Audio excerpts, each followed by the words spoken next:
Asia adopta alternativas ante la pérdida de confianza en el sistema de pagos occidentales SWIFT. Con la creciente preocupación por la estabilidad de las transferencias interbancarias mediante el sistema de pagos occidentales SWIFT, varios países asiáticos buscan alternativas más seguras.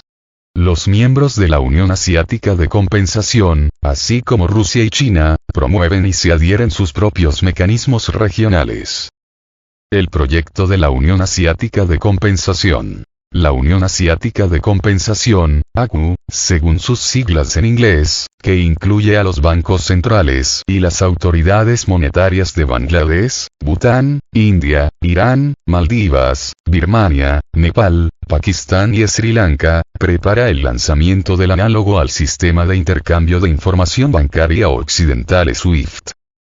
La intención fue anunciada durante la última sesión de la organización, con el complemento, que otros países asiáticos y árabes, entre ellos Siria, podrían solicitar la adhesión al proyecto, revela un artículo del medio iraní Kaihan.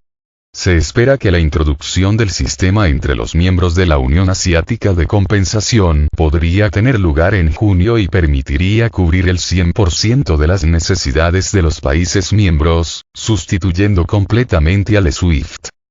Entre las ventajas notables del nuevo mecanismo se destaca su capacidad de reducir el coste del intercambio de información financiera y de pagos entre los participantes.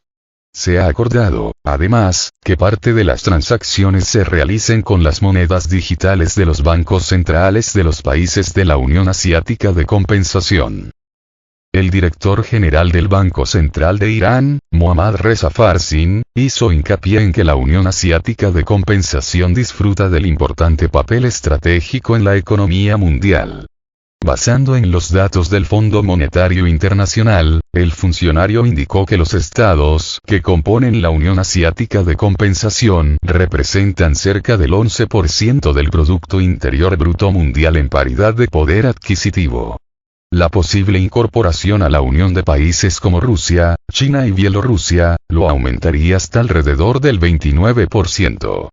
A escala de la población mundial, la participación de los países mencionados elevaría la representación de la organización del 25% de la población total al 45%, indica el texto.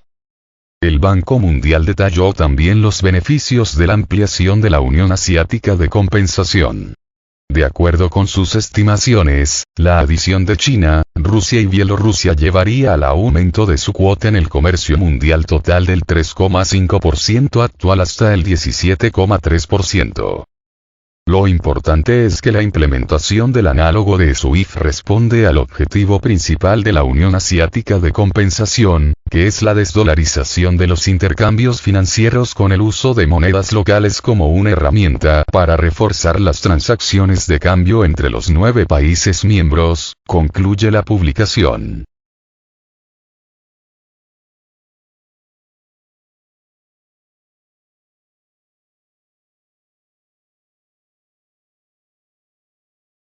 El Sistema Internacional de Pagos de China, SIPS. Entretanto, unos 30 bancos rusos se han adherido al SIPS, un sistema chino paralelo a SWIFT, mientras decenas esperan que se aprueben sus solicitudes.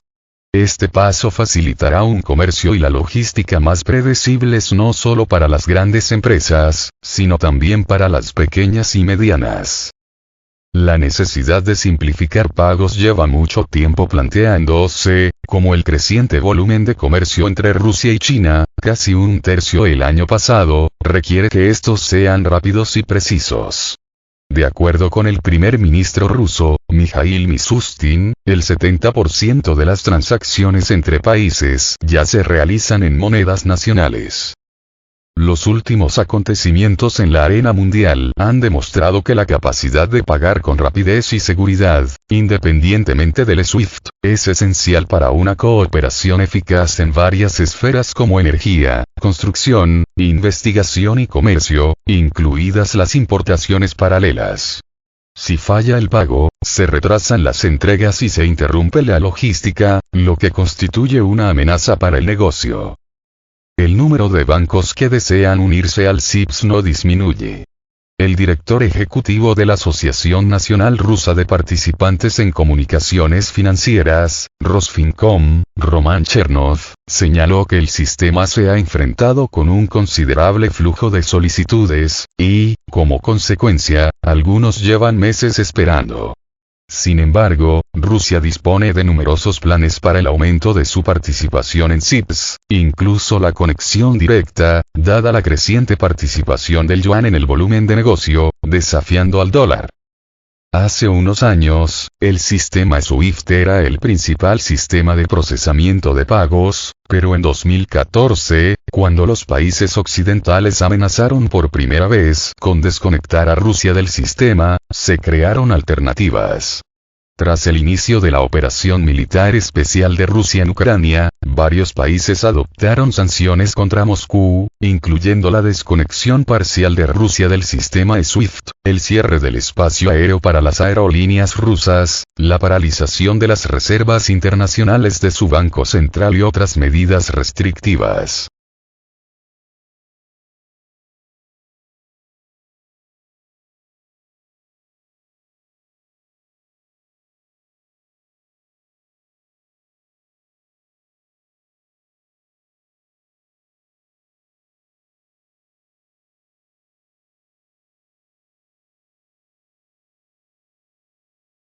Unir a Sudamérica, el desafío que debe superar la región. La cumbre de presidentes suramericanos organizada por el mandatario brasileño, Luis Inácio Lula da Silva, deberá superar su impulso inicial para demostrar que puede erigirse como un proceso de integración consolidado que no dependa de la sintonía entre mandatarios, advirtieron a Sputnik los politólogos Julio Burman y Carlos Luján. Para el argentino Burman, el encuentro realizado en Brasilia todavía deja incógnitas debido a que el regionalismo en América Latina ha demostrado que es muy dependiente de que los gobiernos estén en sintonía en materia de política exterior.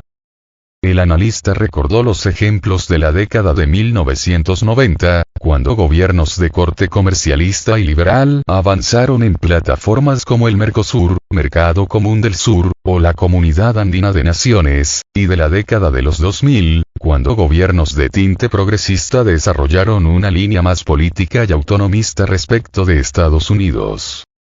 Burman señaló, en ese sentido, que el problema aparece cuando la región se hace más heterogénea políticamente y los gobiernos no están en una misma sintonía. Allí, tal como le sucedió a la UNASUR, Unión de Naciones Suramericanas, a partir de 2015, aparece la parálisis del regionalismo.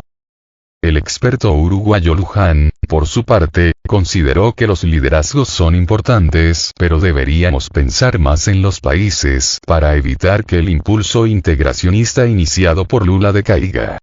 Si no es así, mañana puede haber una alternancia de poder en Brasil y terminarse todo el proceso, señaló. Los líderes son importantes para dar impulsos, poner temas en agenda y para convocar, pero después debe haber un trabajo mucho más parsimonioso, hasta de hormiga, de ir colocando ladrillos hasta construir una catedral, reflexionó.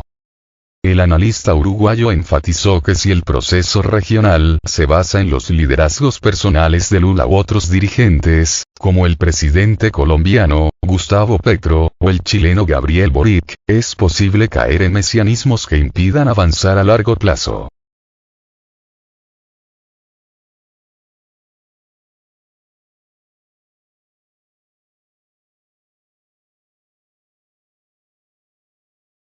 En una línea similar, Burman admitió tener dudas sobre el futuro de este proceso en caso de que haya un cambio de gobierno en Argentina o en Chile o que en Ecuador surja un presidente contrario a la UNASUR. El politólogo Carlos Luján admitió además que el carácter formal de la convocatoria pudo haber conspirado contra sus resultados. En ese sentido, sostuvo que un encuentro mucho más coloquial y de cercanías podría haber sido más fructífero que una cumbre formal, en la que muchas veces el discurso es hacia los países y menos para construir en común. Para el analista uruguayo, es posible que el grupo de contacto de cancilleres pueda trabajar de forma más efectiva en los meses siguientes, con una mirada no solo de integración económica, sino para tener una política exterior y de defensa común. Además, subrayó que uno de los objetivos de la integración regional debería ser tener una voz común en un mundo multipolar.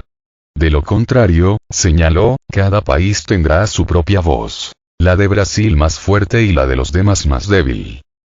En ese camino, el experto consideró que no sería descabellado aceptar un cambio de nombre de la institucionalidad, tal como propuso el presidente colombiano Gustavo Petro.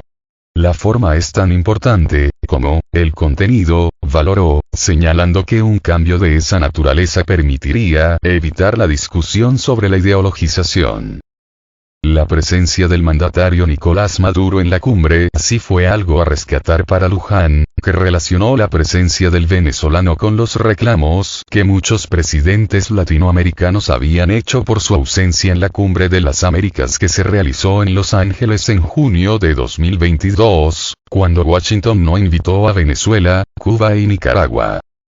El experto destacó la relevancia de que en este tipo de encuentros los países puedan discutir sus diferencias y cómo ven la situación en cada país, aunque remarcó que este tipo de discusiones sobre derechos humanos o democracia debería hacerse sobre todos los países y no sobre uno o dos.